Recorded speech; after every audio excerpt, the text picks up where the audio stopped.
Welcome to See It and Feel It with Dr. Brett, and I'm Dr. Brett, and we're here today with my sister-in-law, Warapan Kanogpon, who goes by PGF. How are Hi. you? Good to see Hi. you. Good to see you again. Okay, so welcome back to Florida. Thank you. It's your second trip now. Yes, it is. Really nice here, huh? I love it. Yeah, what do you love about it? I like the ocean. Yeah, we love the ocean. My wife and I love it too. Yeah. Now, you guys didn't grow up swimming, and I know you learned to swim on your last trip. You grew up in the south of Thailand, though, and not that Yeah. far from the water. No, not at all. But because we didn't have like a swimming pool in the neighborhood, Gotcha. so it wasn't easy back then. No. 40 years ago. You know what's cool, though, is you learned to swim so effortlessly on our last trip, right? It was summertime on your last trip, right? It was summertime.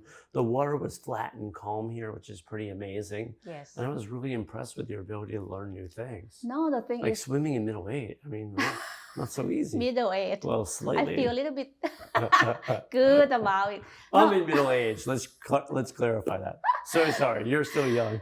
No, the thing is that because I have you, you taught me. You were very patient. Awesome. So I didn't know I was the teacher. I thought my wife was. No, she just learned. She just learned as well. That's awesome. yeah. What else have you learned? In the last few years. What else is new? I think I'm learning how to blend into the culture here. The culture in America. So you're 2 years in, Yeah. more or less, into America. Yeah. What's that like? What's been the hard parts and what's the easy parts there? The hard part is, sometimes because I don't know all the background, even some basic thing about like TV shows and stuff like that. Oh God, yeah, that makes a lot of sense. Yeah. So Like, sometimes when my coworker, talking about some, like Star Trek or something, Yeah, right? or Something some- that they just didn't grow up with. Yeah, I'm like, I don't get that. Yeah. And there's so many references in our culture, right, Oh, to yeah. these, famous shows like, or Dexter even, right? A show Yeah. about a serial killer. Did you ever watch Dexter? No, I heard about it. Yeah. But those references, my wife, by the way, she doesn't even do any of those, right? Oh, Because yeah? you have a little bit more facility that way, right? What's it like living in northern Louisiana? What's that like? It's kind of fun when you get used to the people and Yeah. the way people are. At the Yeah. beginning, it was not that easy. Yeah. Well, look, I mean, in America, we have such a big country. A lot of people don't realize how many diverse cultural groups we have. We really do. If you live in the Northeast, it's different than the Midwest or the South or the West Coast or even South Florida. What's Thailand like? What's the different, in the South, is it different than Bangkok and the North? I've never been to the North, so. Yeah, it's definitely different. Every section of the country is different. I think it's similar to every country. We are from the same country, but each region has their own way of living. Even our dialect is different. So yeah. Yeah, so they grew up, my sister-in-law here and my wife, they grew up roughly an hour from Phuket in the south.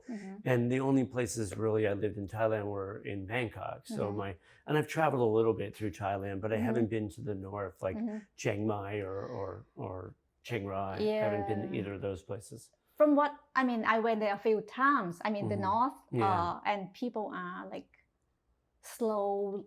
Their life, their paces are more or less. In the north, it's slower. Yeah. That's funny because we say Yeah. here in America, we say the south is slower. That's what I heard Yeah, too. totally. Yeah. Yeah. Like New York is fast. I mean, right? Cities are fast. Although Bangkok's got 11 million people. It's a fascinating. How long did you live in Bangkok for? Over 15 years. Wow, that's amazing. What did you Yeah. love about Bangkok? At the beginning, I enjoyed learning everything because Yeah. I'm from the south, which is very kind of up country. All right. So Totally. it's kind of fun, exciting, and also scary. The first time I moved to Bangkok. The first 6 first months few or a years, year? How yeah. long did it take you to adjust to a big city? maybe a year. Yeah, usually does, right? Yeah. You know, and because the way we speak, sometimes I'm afraid that I would have the southern dialect, you know, accent You with haven't, me. I can't tell. But I I'm don't, just kidding. you don't know that. It's funny, I can't tell. She's got like a southern Thai dialect.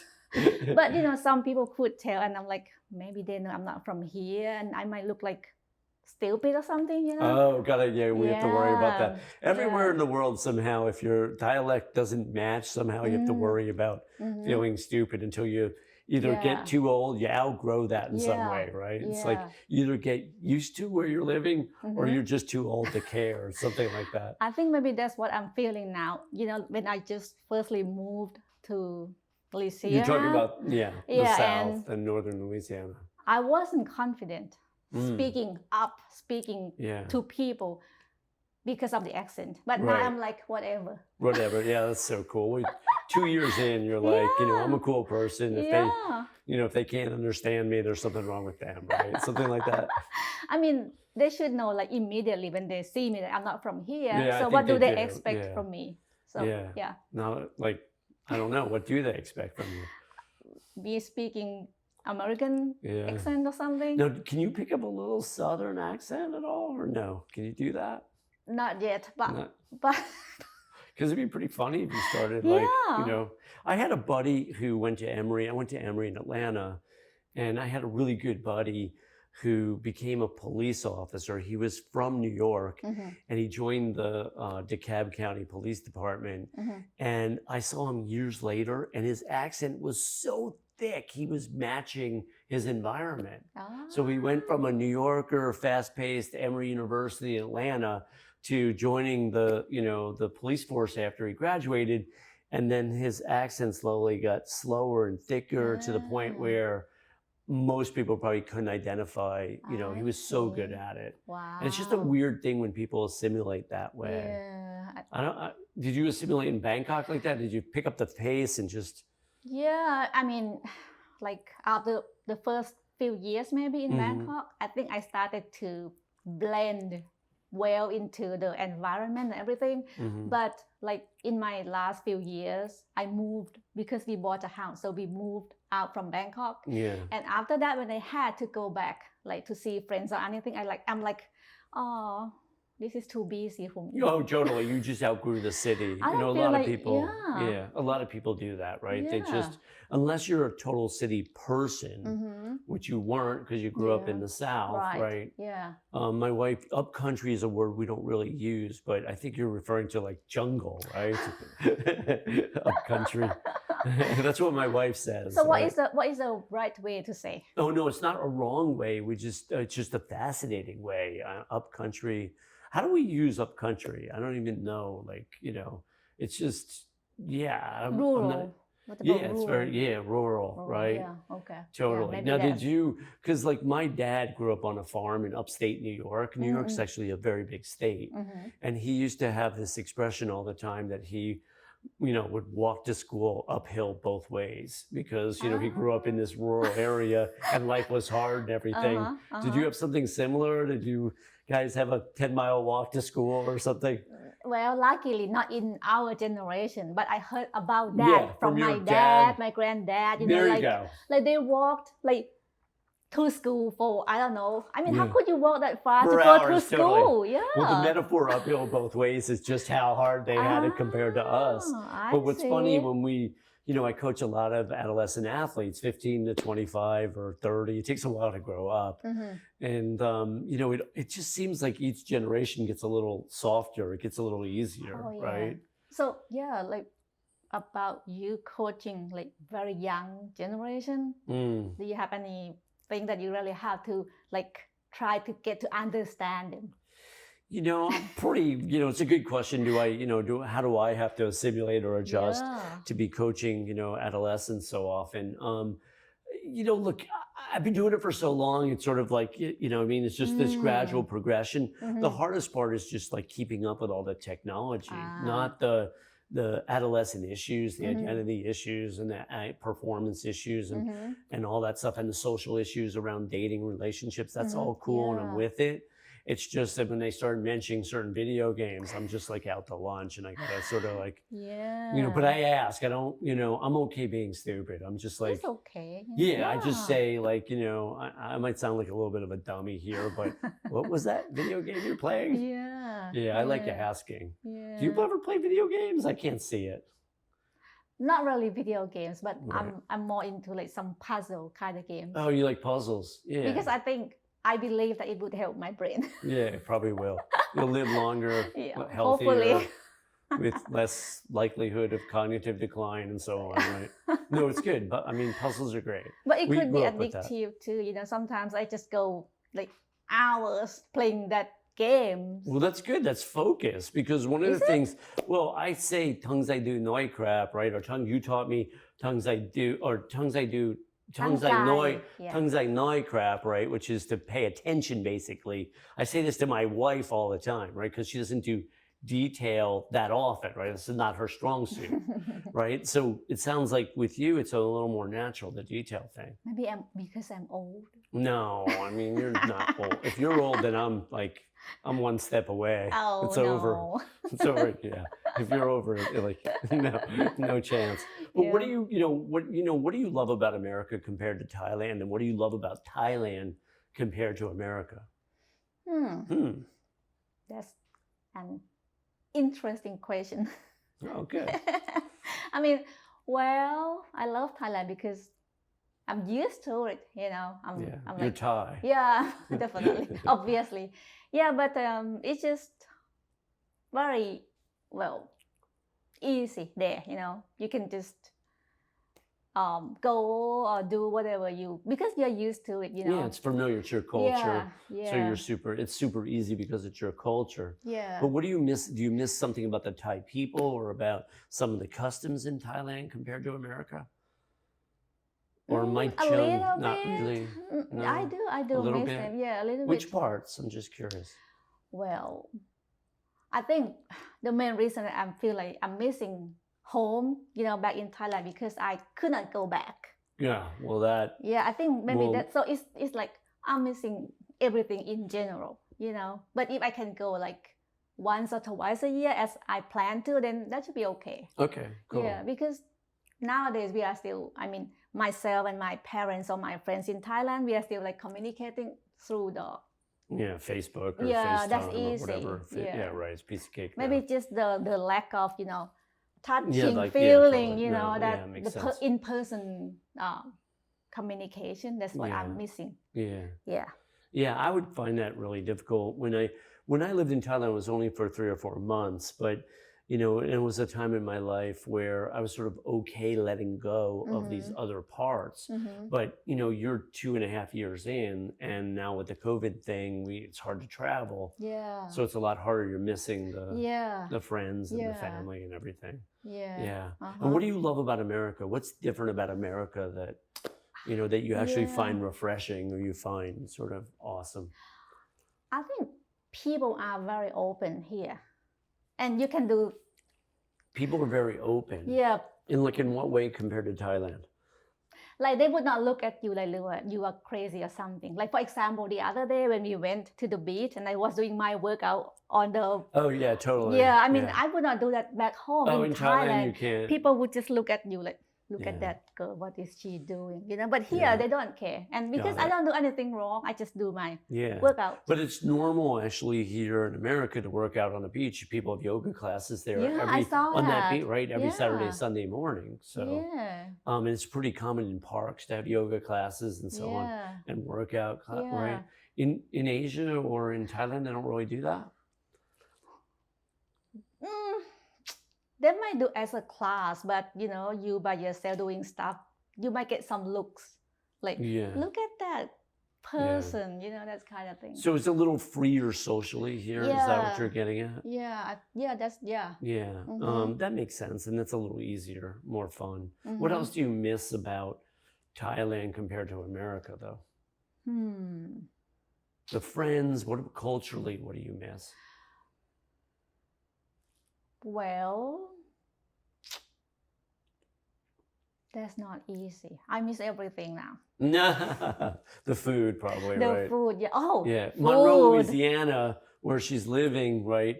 We decided there was 2 Thai restaurants, and she says to me, it's really funny because she says to me that she didn't like them, and I go, let me guess, they're owned by Chinese, they're not really Thai restaurants, right? Yeah. Yeah, and so Yeah. that's the Like challenge there. But still, even here, since my last trip, we have been trying to find the right taste that I like.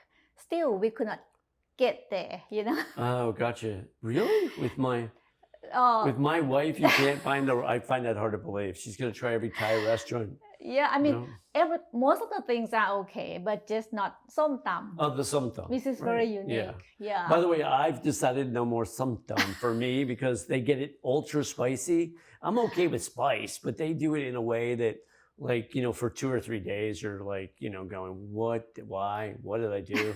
Yeah, so I'm staying clear of the somtam. Okay. And what else? A pad thai, maybe that's a little tricky.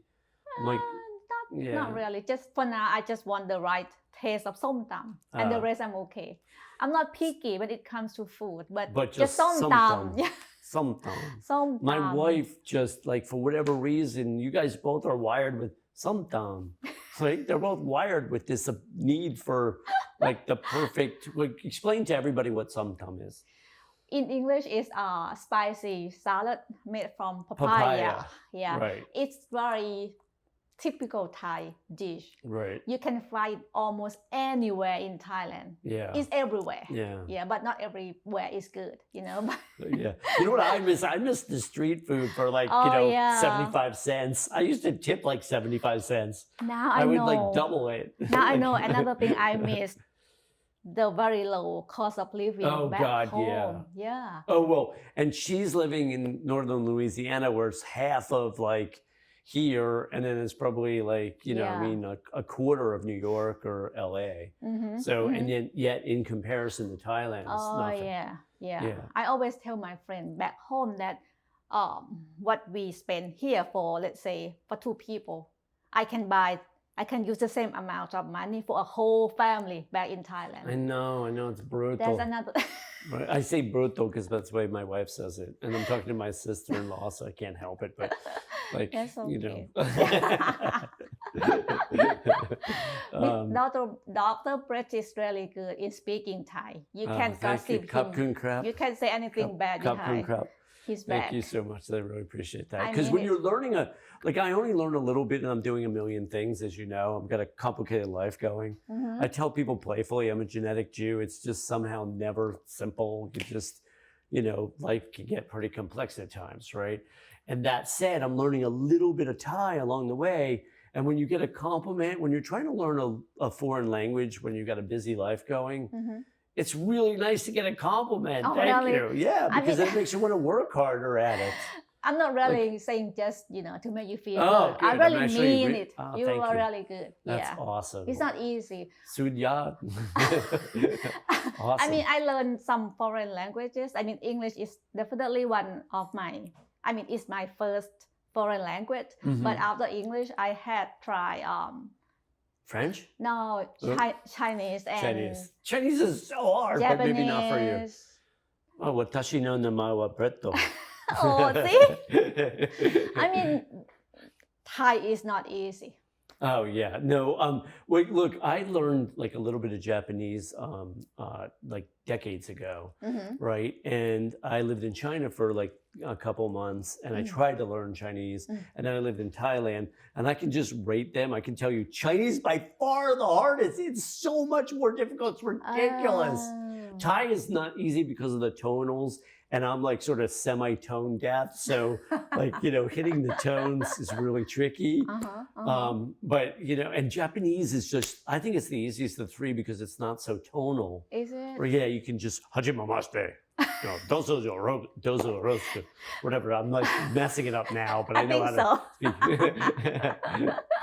No, but the grammar, Japanese grammar. I'm not learning. We're not talking about me learning grammar here or alphabets or symbols. We're just talking about me doing a little bit of conversational, right? Yeah. Japanese.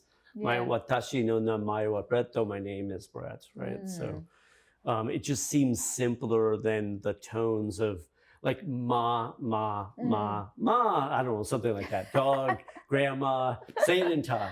Like, say the different versions of ma in Thai. มาหมาหมาหมา Yeah, see, ma, ma, ma, ma. So look, like, what did I say? I don't even know. But look, but that's what? One is like dog, one's grandma, one is like what? like come here. Oh, ma, of course, come, right? Right, that one I know. Yeah. We have a dog. And... I mean, from my experience, if I was not a Thai person, I would not be able to speak Thai. I think it's very complicated. Well, again, I think somebody that was musically inclined, like the guy behind the camera here, I'm sure he'd be fine, right? But like the guy in front of the camera here, like semi-tone deaf. But Chinese is literally the challenge with Chinese, or the problem with Chinese, is that when you say it wrong in Chinese, like cursing out somebody's mother, or, what I mean, you're talking about slaying a pig, or, you're just saying something that just is so bizarrely inappropriate or funny that the people laugh at you. Even if they mean well, they sometimes laugh because you're saying something so dumb. It's like crazy. So it's a little bit scary that way, But did they try to understand you? Did they try to understand me? I lived in Beijing. I lived in a neighborhood where no one spoke English, and it was really tricky. I mean, talking about feeling like an infant. I'm like 50 years old, feeling like a 4-year-old. I felt sick, and you just have to kind of overcome that discomfort when almost no one spoke any English. So I had to sort of try to figure it out with a combination of words that I said, that weren't correct, and then a little bit of pointing. And now I can't even remember the word for that. But I literally learned how to order food in restaurants, no problem. And then I learned the number system, like, what I mean? So I wouldn't, because occasionally some of the cab drivers rip you off in Beijing, big cities like that. And I just don't like that feeling, I hate that feeling of being ripped off. So I learned the numbers pretty quickly. Yeah, especially when they know that you are not from, you're not God, local. You stand apart so much. In cities like Bangkok is so different than Beijing. I mean, Bangkok, a lot of people speak English. There are a lot of foreigners and that are like French or German or English or whatever. In Beijing, at least where I lived, obviously it's a big international city, but where I lived, it was very Chinese, and very few people spoke English in that little neighborhood. Some of the students a little bit maybe, but not so much. So it was a struggle. It was intense. I mean, but still, what did you like the most about living in Bangkok? No, because I want to switch to Bangkok. In Beijing. Because I never been there. I didn't like it. It was very tough. I mean, I liked the challenge of doing something radically different, and challenging myself to the max of like putting myself in a totally different immersed in another culture that, where again, most people didn't speak any English, but it was very difficult. I was running a full business, and still the challenge of sort of trying to adjust was really intense. And we didn't travel. I was with a buddy, and I didn't travel all that much. Inside the city a little bit, but I didn't sightsee. It really wasn't, I missed that part of it. But people were nice. I mean, and the culture is it's very different. I mean, some things were impressive, and some things were just, super uncomfortable. Thailand feels so much freer, right? When I lived in Bangkok, it doesn't have that imperialistic sort of, communist feel to it, right? Whatever that is. It's hard to even say. So, I know Thailand's run by a military junta, right? But it doesn't have that feeling. You feel freer, even if it's run by military, so to speak, right? Yeah. It's complex, isn't it, between the king and the military rule? Yeah. What do you know about politics in Thailand? Not really. I mean, I'm not really into politics because, like you said, it has like lots of complexity, very complicated, and I know in my personal opinion, everyone just wants something. Everybody wants something. Yeah, from politics, politicians. Oh God, their own agenda is what you're saying. Yeah, totally. Yeah. Do you stay out of politics in Louisiana? How do you? You know, what do you do in conversations that get a little bit uncomfortable? Well, I listen to people because, well, I think in Louisiana they are very clear about what direction or what politicians or the party that they are gonna go with. So you mean it's more Republican and they're just really clear about it. So there's most people that I know. Yeah, totally. So you're just listening, not really engaging, or you? Yeah, I'm more into listening because, like I said, even from my own country, I didn't really pay attention. Yeah. I didn't know well, you know, or enough to really say what I think. Right. Yeah. So I listen and try to see if it's really true what they are saying. Yeah. Mm-hmm. Do you feel like you would have less bias as a result of that? I'm sorry? Would you have less bias because you're listening more and you're not necessarily affiliated with a party? That's why when I'm here, I try to ask you about your opinion too. Oh, because perfect. I know that, right. You guys have different opinions. So I just want to hear from both sides. Gotcha. Yeah. No, but this is a really nice quality, right? That sort of natural curiosity. There are things like generosity of spirit and curiosity. These are just great qualities in life. I've always appreciated your curiosity. We did a podcast a year ago in the desert, and it was one of the most fun ones I did. Right? I loved it. You and I. Yeah. And it was quick. I mean, it goes fast, right? You don't even realize. No. She said right before we got on, she's like, "What are we going to talk about?" And I'm like, "We're going to create it in the moment because it's more fun that way." Yeah. Right. Now there are times when I interview people, and it's a little. It's a little more focused. They're like some kind of top athlete or something. And then, it might be a little bit more focused. But with us, it's more fun to just sort of see where it goes. What else do you love about the culture of America compared to Thailand? Well, let's see. Another thing that I learned is at the workplace, we are like my boss and I and the team, we are more like we don't really have to be like in Thailand, you have to be very respectful to your boss. Not in America. This is pretty funny. This is actually pretty funny. Yeah, because like in the debates, there was no respect, right? It's like, I respect my boss, but the way that you approach, the way that I approach my boss, you didn't really have to be like, the way that Thai people are. We would be very nervous talking to the boss, Got it. But so here in America, you just can be much more normal. Yeah, we can just like, hey, what do you think about this? Right. Like we can. Yeah, I think that's another different. Mm-hmm. Yeah. Mm-hmm. Yeah, you worked internationally too, right? You traveled and worked internationally. You must miss that though. I would imagine. Yeah. So you're not getting enough traveling in general because of what's happened. Yeah. But also being, pretty much locked in now, married, right? Yeah. Do you like being married compared to being single? Well, just put her on the spot. Why not? Your husband probably will never see this, right? I hope not. Yeah. I don't think he will. I think you're free to just say whatever you feel. Well, everything has its ups and downs. Yeah, so I actually love being married, dear sister. Yeah, I can tell. Can you really? Well, I'm kind of a sentimentalist at heart here. Yeah, still you have to adjust to the other person, right? Yeah, 100%. Yeah, is that the hardest part of marriage? Is adjusting to the other person? Adjusting and accepting. Accepting, yeah. So we're going to get deep here for a moment, because really this is what life is. Part of the biggest challenge of life is doing this thing called loving and accepting, right? But a lot of people struggle with that, right? They want to change their partners, and that is either very difficult to do or very problematic, right? Because you try to change your partner, and sometimes growth is an awesome thing, many times, right? Mm-hmm. But trying to force change on somebody is usually not very good. Mm-hmm. Yeah. So you've sort of done the accepting thing. How's it working for you? And also compromising. Oh, compromising. Yeah, it's partnership, right? Compromise.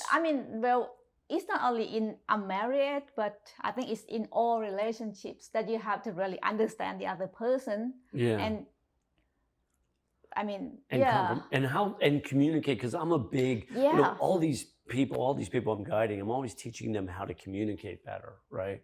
So I'm a huge fan of becoming a great communicator. One of the things I say sort of as a generalization is it feels like Asian cultures are less self-expressed. There's less likelihood of that, bringing something up. Is that accurate? Technically, maybe for many people, but I like to tell what I feel. Yeah, nice quality. It's probably another reason I like my sister-in-law so much. It's a great quality, self-expression. Yeah, I mean, if you don't say, how could you expect the other person to? Yeah. I mean, he might be able to read your mind from time to time, but sometimes you have to. But most of the time, it's a problem. Yeah, you have to really, hey. Yeah. I got something. No. I have to talk did to you marry somebody that knows how to listen? Because a lot of people struggle with listening skills, right? They don't really listen. Is he able to listen and hear you when you communicate your needs or what it is you... I think most of the time he does. That's pretty amazing. See, that's part of... Without that, it's hard to have partnership, right? Yeah. If someone can't listen. Yeah. Yeah, because a lot of times I slow people down and I teach them how to listen better. It's not easy for any of us. No. So what would be what would be your recommendation for a couple? If you have to choose like your number one recommendation for a couple to, communicate to make it work. No matter what. When in doubt, I have this Dr. Brett expression, when in doubt, communicate. So in other words, bring it up. But then when you bring it up, you want to understand that your partner might get triggered, and then you want to have skill sets to be able to handle that. And so that's where it gets tricky, because you want to talk about something about you, and there's a possibility they make it about them. And now the question is, do you get into a fight because of that? Or are you able to switch gears temporarily, validate their feelings and then bring it back to you, and then eventually teach them, or go get some guidance together where you can learn how to better communicate. Because being able to listen is really powerful, right? So if you say, you're upset with me, if I defend myself or if I make it about me, I'm not hearing you. Yeah. So learning how to hear the other person is insanely valuable. And a lot of people, partnerships, couples, whatever, they don't really do that well. And that's part of the reason why relationships get so screwy. Years and years of not being, not compromising or not listening or not bringing things up. A lot of times people won't bring something up that they could have brought up years ago, not just months ago. So this habit's a great one that you're doing. So yes. I wonder, I mean, from what I read some times ago, the divorce rate here in America is very high. How about like recently? Like, is it still... Oh, I mean, I would imagine with COVID now, it's probably higher. Because I think either what's happening with COVID students is it's exposing like fissures, cracks, faults, right? And so relationships that were faulty in the first place are going to blow up. Other relationships might get tighter. But I think now, because I've always sort of, as a psychologist, and I worked in the burbs forever, I've just seen so many relationships, and probably half of marriages aren't particularly happy, the ones that are married, right? So now in a situation where you have more stress, COVID, and all the stressors, whenever you put stress on the system, then you find out, how strong it is, what it can handle, right? That's how you get more information. And so a lot of couples now are actually, reevaluating, right? Going, is this what I want? They're stuck 24/7 with somebody. Right? Yeah. My wife and I, we've been traveling for 2.5 years and living together. So it's a totally different ballgame. We were so prepared for COVID, right? Because it took me a while to get used to, working from home with. Oh, you missed probably the going to the office. Oh, yeah. Well, maybe my first few months, I was like, this is not bad, but after a while, I'm like, I want to go out. Yeah, totally. I want to wake up, get dressed, and, drive. And you got to stop wearing the same, like, smock or whatever it is. As a male, though, I got to confess, you know this, like I have this habit of wearing the same like t-shirt for 3 days in a row. Like, yeah. Even though my wife buys me all these freaking t-shirts, right? It's like I'm wearing the same one. I love it. Well, I have a question. Yes, please. Something like totally different. Oh, please. But definitely. well, I got a friend, and she might be watching this later because, I mean, she now knows you because I told her about you. Oh, you know? she subscribed to our channel. Yeah, yeah. Oh, Dr. Brett Denkin. she's now into like she's learning. No, she's doing her study in being a counselor. Oh, she's getting a master's in some kind of counseling or something. So what would be your advice? Okay, so at least 2 or 3 times a month, I give away my time for free just because it's fun to usually like 20 to 25-year-old girls that contact me either on LinkedIn or somewhere. Occasionally it's a guy, most often it's a woman, a young woman who's asking for advice to get either a master's or a doctorate in psychology or sports psychology. And then one of the first things I say when I get on with a total stranger is the most important thing, the programs are important and we learn a lot through the education and training, but the most important thing is to live adventurously and to have, courage in how you live your life. Because the more you live your life with courage, I think the better you are at guiding people. And so, there are parts of psychology where you're learning how to listen and empathize and validate and so on. And that's really valuable because it's healing and people need that. But there's another element of like helping people get their lives going, like really get out there and make life happen. And if you haven't done that with your own life, or if you've really played it safe or hung back a lot and really you married somebody who you didn't really love or was safe or a backup or, or you're really afraid to build a business or whatever it is, if you haven't been adventurous in your own life, I think you're limited in your ability to guide people because the mistakes also are valuable, right? Right. When you make mistakes, as long as you can learn from them and recover from them, that's the problem with mistakes. Sometimes you don't recover, right? I call them fastballs to the back of the head. I've taken a few in this lifetime. I'm still up, but like, I think I'm stronger, but it got close, it's down there, like seeing stars and like wondering if I'm ever getting back up, So, but living with courage, I think, is number one by far.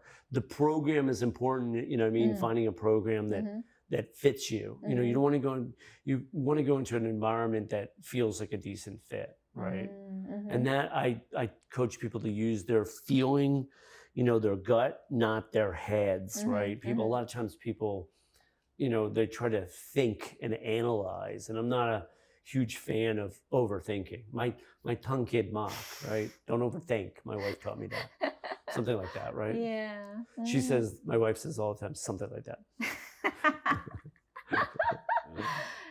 Yeah. What else for today before we wrap up? Anything else you're curious about? Is there any psychologist who has to see another psychologist? That's a good question. And I think, that's a common question of like, it's some version of our psychologist screwed up or something. But the reality is it's helpful to have, when you're guiding people or helping people or listening to people or being involved with so many human beings, it's a huge amount of commitment and responsibility, and it's an energy drain. And so having someone as a sounding board at the very least, or someone that can help you through your own anxiety or depression or whatever it is that happens in your life at times, it's invaluable. So, and then from a personal growth perspective, it's nice to be able to sort of have somebody to talk about the moving parts and, how you can grow or how someone triggered you and how you can move past it. So I'm a big fan of having someone, they don't necessarily have to be another psychologist. It could be, somebody that, is a life coach or a spiritual guide or a mentor, right? But somebody that you, at any age, that you can sort of bounce things off of at the very least and work through other things. Because we all have, issues at times. Yeah, right. Yeah, I mean, we always want someone or need someone to listen to us, or sometimes they don't really need to give any advice, but just listen and it helps. Yeah, wonderful. So listen, It's good to listen. It's good to be listened to. Yeah. And it's an absolute pleasure. We're going to have her back like every 3 months when she comes to visit us. I would My love to. sister-in-law wore upon Kanotpon. พี่เจี๊ยบ Pijab. Thank you. Thank Oh, you ส สวั วัส สดี ดี ครับ ค่ะ